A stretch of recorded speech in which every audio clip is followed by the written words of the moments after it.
দায়িত্ব গ্রহণের ২.৫ বছরের মাথায় বিদায় নিল আউয়াল কমিশন। দুপুরে সংবাদ সম্মেলন করে পদত্যাগের ঘোষণা দেন সিইসি কাজী হাবিবুল আউয়াল।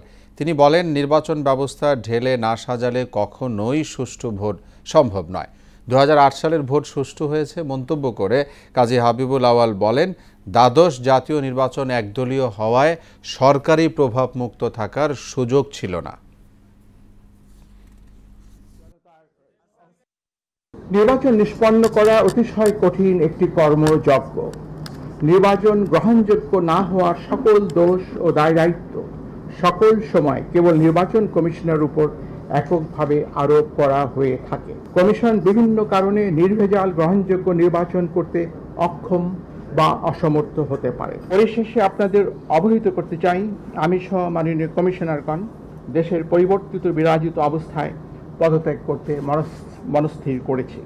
আমরা অদ্যই পদত্যাগপত্র মহামান্য রাষ্ট্রপতির সমীপে উপস্থাপনের নিমিত্ত কমিশনের সচিব মহোদয়ের হাতে দেব।